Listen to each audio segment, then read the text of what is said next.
My lords and ladies, dear patrons, I am Lord Blood-Rah, but this is not Lord Blood-Rah's nerve-wracking theater. It is indeed the Cathode Zone. I just finished filming the newest episodes of the nerve-wracking theater, so I thought I'd present the Cathode Zone to you from the parlor rather than from the office tonight. Now, as any fan of Star Trek, Doctor Who, or any science fiction really, will tell you, time travel is a very tricky thing. You may think you've got all the ins and outs and effects and consequences figured out, but something invariably goes wrong. Especially if you're just out to make a few quick bucks from your temporal trek. It's not a good idea to tinker together a time machine in your basement as part of some get-rich-quick scheme, even with the best of intentions.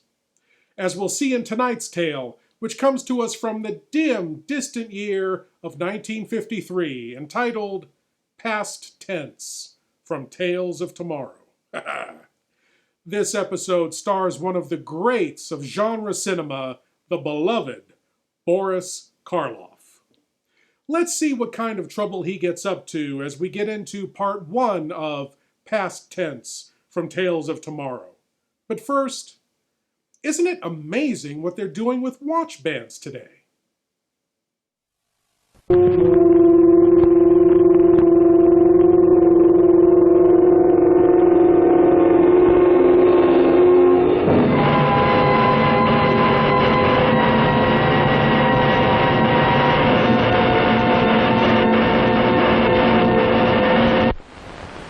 The gripping story of a doctor determined to shape his own future by rewriting his past.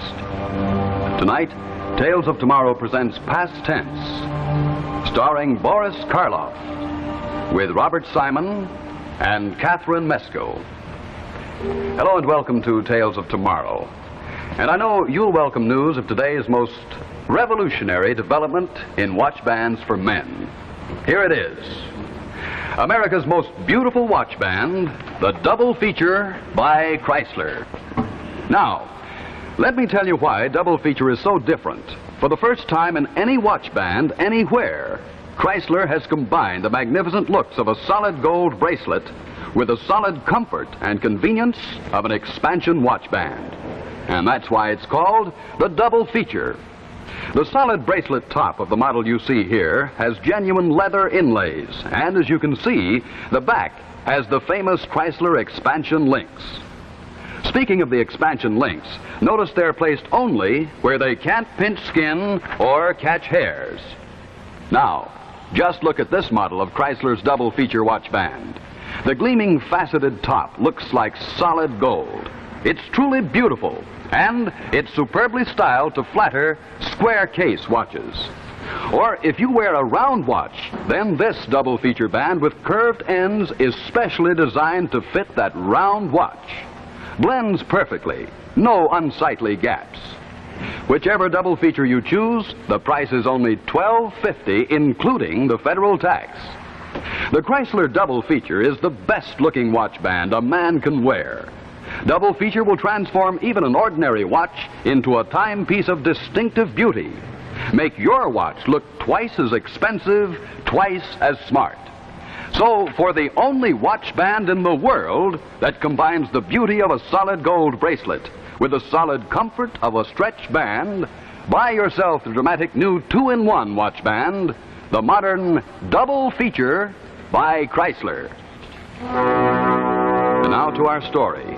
Past Tense, starring Boris Karloff with Robert Simon and Catherine Mesco.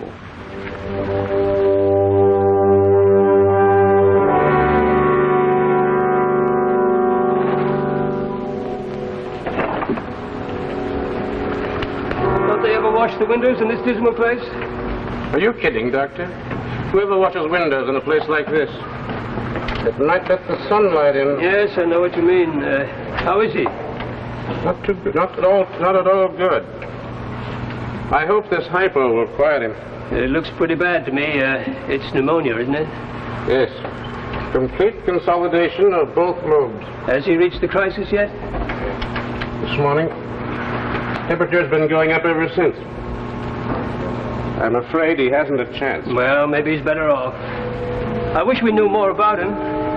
I've never come across a patient like this one. He's never had a visitor.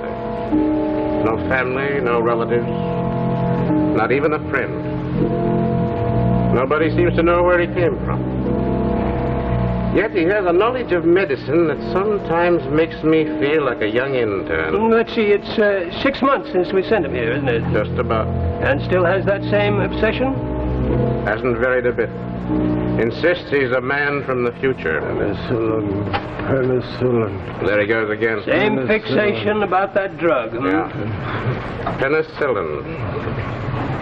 Hasn't stopped talking about it since you brought him here. Isn't there anything at all we can do for him? Nothing at all. No, I'm afraid that December 3rd, 1910 will mark the end of Harry Marco and of his delusions about a miraculous cure-all.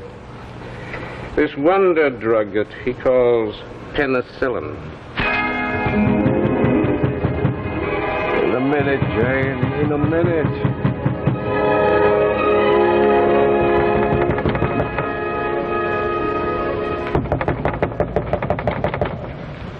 In a minute, nothing.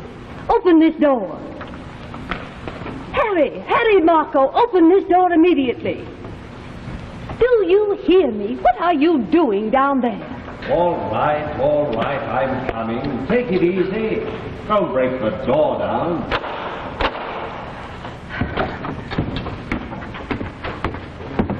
What's the matter now? What's the matter? A patient is waiting for you, and I've been buzzing for 15 minutes. Oh, let him wait. I'm busy. Now, look here, Harry Marco. Instead of fooling around down here, you should be in your office taking care of your patients. I've got more important things on my mind. Well, I haven't, and I'm tired of you neglecting everything for this. Patients are scarce these days, Harry, and you're driving away the few that are left with your indifference. Doesn't matter, Jane. Believe me, this is more important. Is it? Well, I'm tired of making excuses and hiding from bill collectors while you waste your time on this fantastic, stupid comic book idea of yours. A time machine. Comic book idea, eh? What would you say, Jane, if I told you that I'd finally solved the riddle of time? That with this machine I can go back in time, go back as far as I like, to any point in history. What would you say then? I'd say you're crazy. Well, we'll see if I'm crazy or not. I tell you, Jane, I'm tired of being poor. Tired of treating colds and belly aches, turning out at all hours of the night whenever somebody's baby has the colic. And what about the patient upstairs? He won't wait much longer. Let him go. I'm busy. Busy? What? What are you trying to do? I'm going to smash that machine, Harry. It's no good. I don't care a thing about the past. What's bothering me is the future, and it's time you earned a living. Stop it! Stop it, I said. Now get out of here. Get out! Don't you ever try to touch that machine again. Harry Marco, I'm going to smash that machine if it's the last thing I do.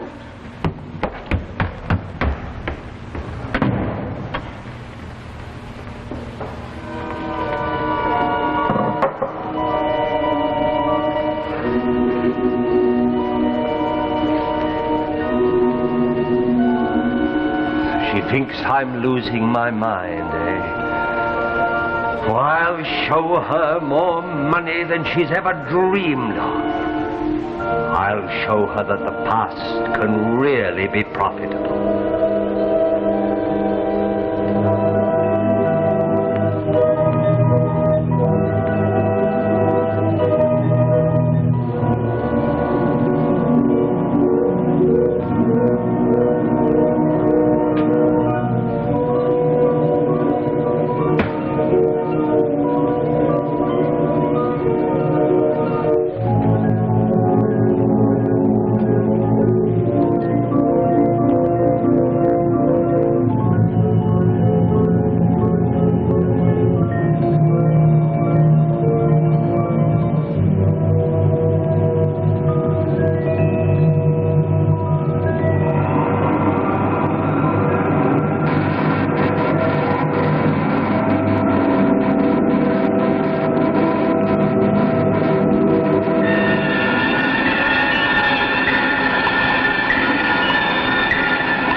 machine works. I knew it. I knew it. I'm going back through the past. Back through the years that I have lived before. There they are. I'm seeing again events that have become history. Oh, I wish I could stop and relive some of those great moments. But I can't. I must go back further. If my plan works, I'll be rich. If it works. If it doesn't, who knows? But I think you should listen to this man, Dr. Giles. Nonsense. I can't listen to every crackpot who comes here with a magic potion. But this man seems to know what he's talking about. He's not a harebrained chemist. He's a doctor. I never heard of him. Neither have I, but I'm convinced that he has something. All right. Bring him in. I'll let him have 5 minutes. 5 minutes will be enough. Dr. Marco. Dr. Harry Marco, this is our director, Dr. How do you do? You seem to be rather dressed in a rather unusual fashion. Where do you come from? Does that really matter? Well, no, I guess not. Well, what's this cure-all you bewitched Dr. Lasky with? I didn't exactly say it was a cure-all. It's by no means a cure-all. But it will cure a great many diseases that you now think fatal. Oh, well, where is it? Let's have a look at this miracle drug. There it is, Doctor. It's an odd-looking container. What's it made of? The scale of a dragon and the tooth of a wolf? A very literate question, Doctor. But this is no witch's brew. If you're not interested, I'm sure some of your competitors will be. Oh, just a moment, Doctor. Just a minute. You seem to be rather sure of yourself. Just what do you want? I want $250,000 in U.S. Treasury bonds maturing in 30 years, maturing in 1953. $250,000? For what? For an untried medicine that you claim is a panacea? Dr. Lasky here tells me that you have an arrangement with the Mercy Hospital to test new medicines on ward patients. Well, that's right, but only after the drugs have passed the lab stage. I understand your position. I appreciate it. Unfortunately, I haven't time for long, drawn-out, tedious lab tests. But give me one of your sickest patients. Someone who is far gone with pneumonia, meningitis, gas gangrene, and let me show you what this drug can do. Oh, you should know better than that, Doctor. I can't sanction using an unknown drug on patients. What do you call this medicine? Afraid the name won't mean very much, dear. Its name is penicillin. Penicillin, huh? That's a very fancy name. Well, the answer is no. And I'm surprised at you, Dr. Lassie, for condoning such an unethical idea. Now, if you gentlemen will excuse me, I have more important things to do. He doesn't know what he's passing up. Well, thanks, Lasky. You tried anyhow. Wait. I may be sticking my neck out, but I believe you. There's a patient in the ward, a young girl, type 4 pneumonia. She can't last more than a few hours. Come on, what are we waiting for? Wait a minute. This could mean my finish. There's nothing to worry about, Doctor. I assure you there's absolutely no risk. I hope you're right, Marco. I hope you're right.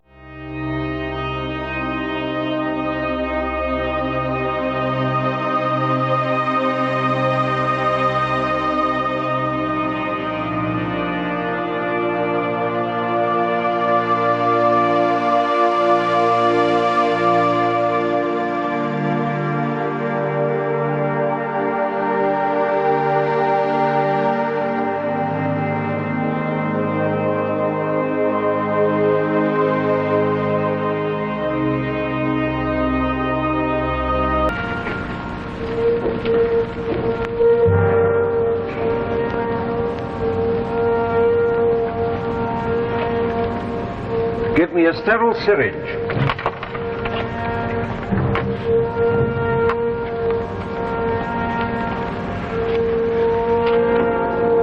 I'm going to give her 300,000 units.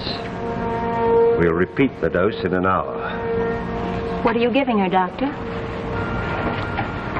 Oh, that doesn't matter, nurse. This is highly irregular, Doctor. certainly is.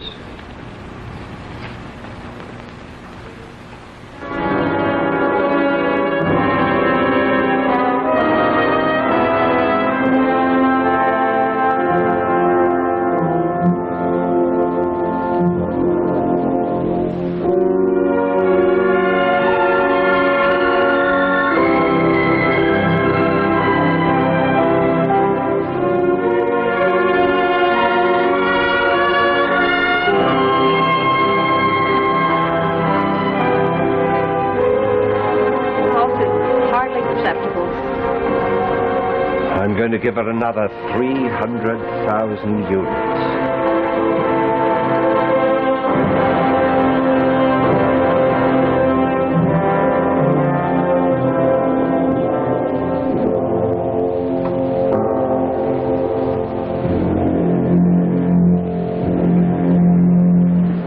Marco, she's dead.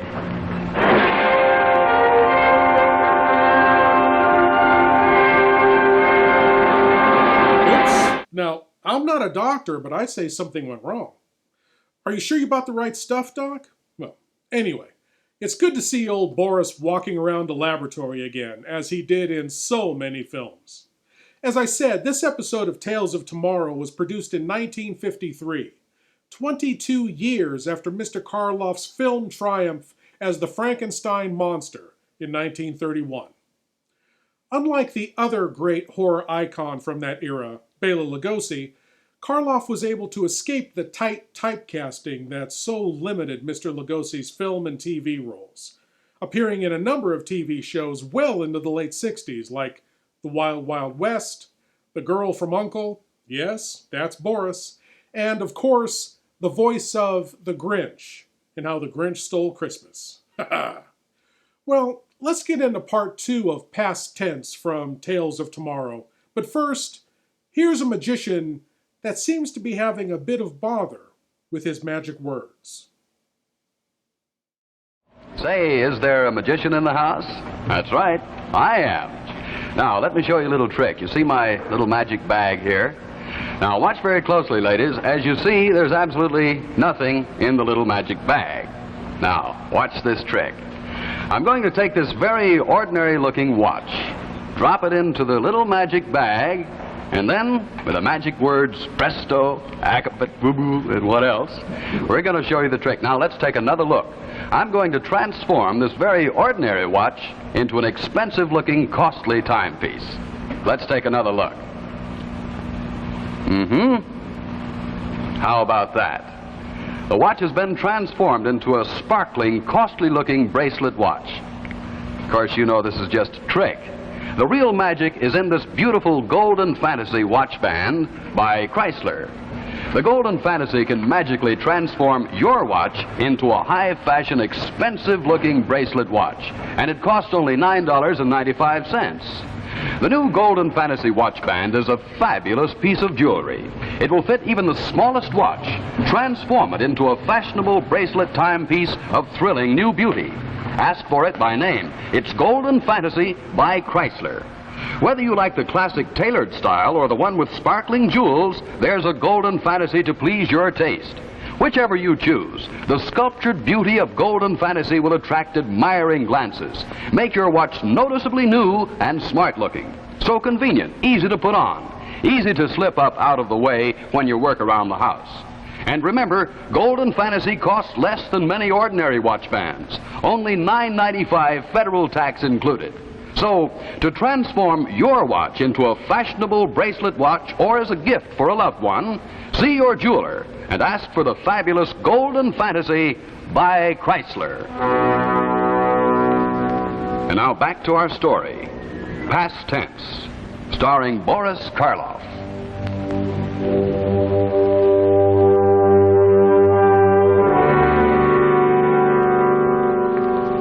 And you say Dr. Lasky permitted this stranger to inject this fluid into your patient? Yes, sir. Over my express objections. Thank you, nurse. That's all. Dr. Giles... Lasky, you're through. and I'm bringing you up on charges of unethical practice at the next meeting of the medical board. But, sir... I hold you responsible for the death of that girl. She was dying. Nothing would have helped her. She'd have died anyway. That doesn't excuse you. You deliberately disobeyed my orders in allowing this quack to use an unknown, untried medicine on a patient. Now, just a minute, sir. That unfortunate girl's death proves nothing. We were too late, that was all. She was beyond all help, even at a penicillin. It's unfair and grossly unscientific to jump to conclusions with only one case. What would you like to do? Kill a few more patients before you're satisfied? Oh, of course not. But in that same ward, there's a patient with gas gangrene. Now, let me use my drug on him, and I give you my word, in 2 or 3 days, he'll be on the road to recovery. No, I can't permit it. I told you before, I will not sanction the use of drugs until we've made the proper lab tests on them. I understand, Doctor. But in the meantime, I've placed Dr. Lasky in rather an unfortunate position, and I'd like to vindicate him at least. So take this drug. Use it any way you like. Make all your lab tests. And when it proves its value, as I know it will, then we can talk business. Business? I don't do business with quacks, and I have no time for your miraculous cure-alls. Now, I'll thank you to leave the office. Dr. Giles, you will regret this decision in the not-too-distant future. Good day, Doctor.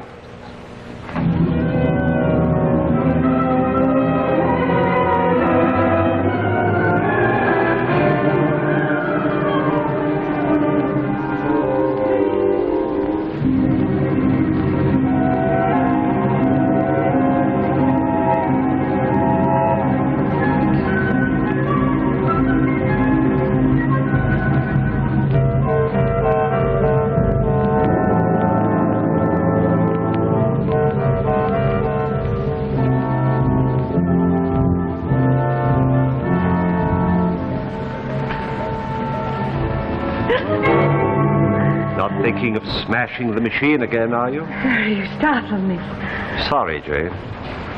Jane, I'm going away again. Maybe for a week, 10 days, perhaps longer. But don't disturb anything in this room and keep the door locked. Where are you going, Harry? Does that make any difference? Well, I would like to know what you're up to. Where did you go when you disappeared last week? I went back into the year 1923. Oh, now, Harry, don't joke with me. I'm serious. You haven't been the same since that day. What did you do? I tried to sell some moldy bread, but they wouldn't buy. Oh, now, Harry. The trouble with you, Jane, is you don't recognize the truth when you hear it. Well, I'll tell you again. This machine, I think you called it a comic book contraption. Well, it works. It took me back into the past. You actually went back into the past? I'm going again. Come with me. We'll revisit the scenes of your childhood. No, Harry, no. Well, I'm going anyhow. Perhaps I can bring you a memento. What would you like? Lillian Russell's fan, an autographed picture of President Taft? Any proof at all, just name it. Harry, you mustn't do this. I'm afraid. Afraid? There's nothing to be afraid of. It's as safe as a baby. Oh, Harry, I'm not thinking of the machine. It's just that, well, if what you say is true, you're tampering with something beyond your control, and you shouldn't do it, Harry. It's wrong. Wrong? What's wrong about it? Some people look to the future for their success. I get mine out of the past. Oh, but Harry, you'll get into trouble, serious trouble. And what can you possibly gain by going back into the past?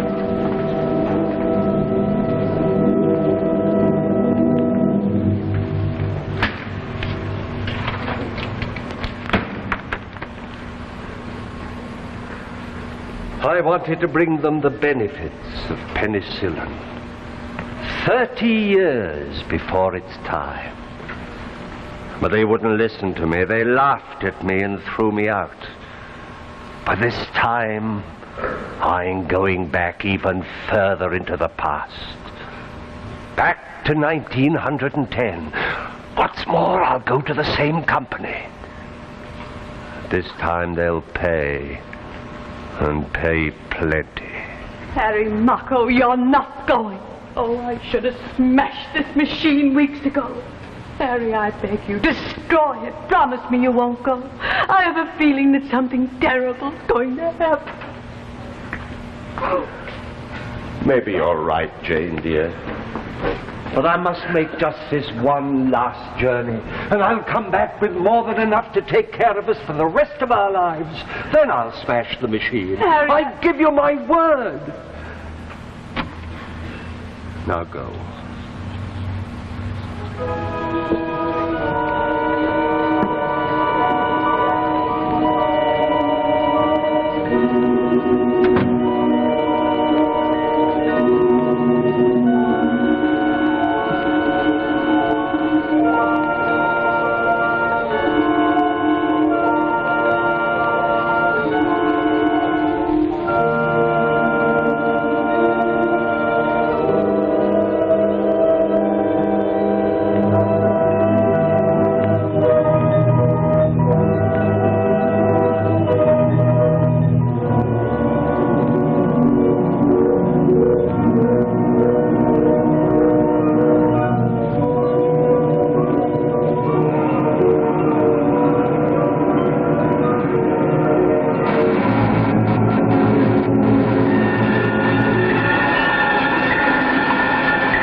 Tell me some more about this wonder drug, Dr. Marco. Oh, there's no use talking about it anymore, Dr. Giles. Let me demonstrate it for Come you. now, you don't expect me to use this stuff on human beings before it's been tested, do you? But it's been tested over and over again. Where?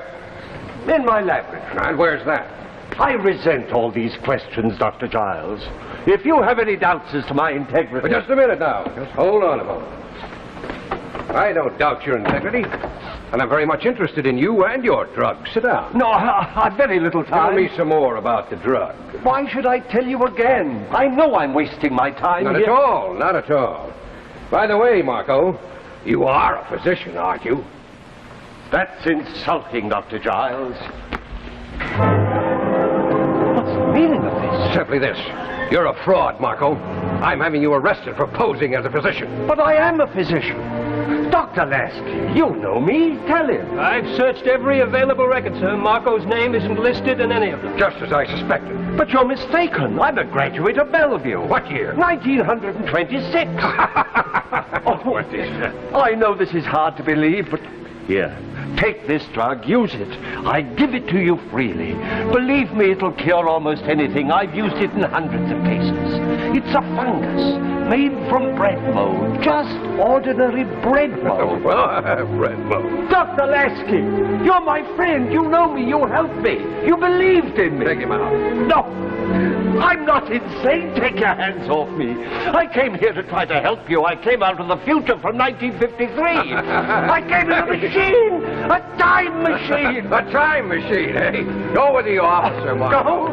Go where? To the hospital. You'll get well. No, I won't. All right, doctor. We give you a lot of bread mold. You can make all the penicillin you want. No, use that drug. Use it. It'll save countless lives.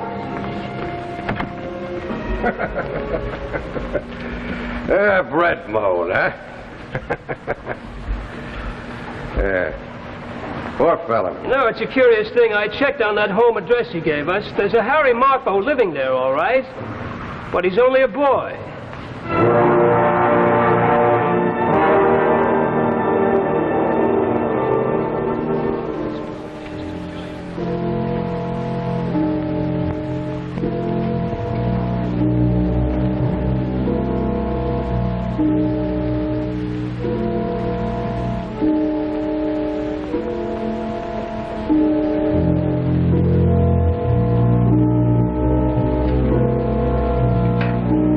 That's the end of Harry Marco.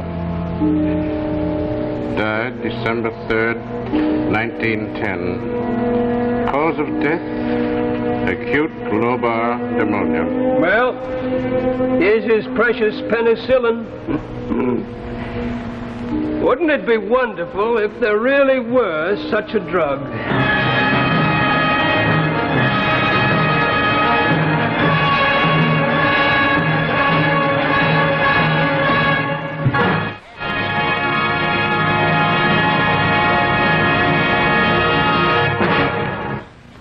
For a fine watch band by Chrysler. This one with curved links and curved ends is the Crescent, perfect for round watches.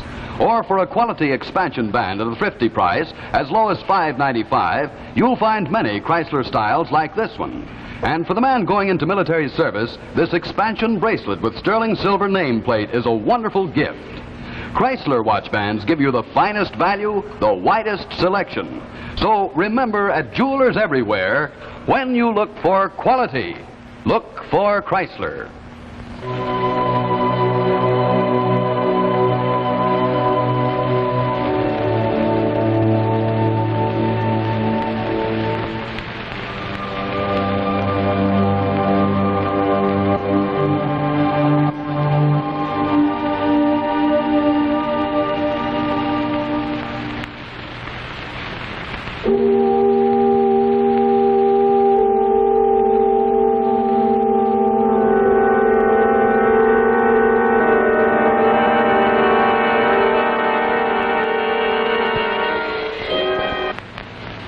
This is ABC.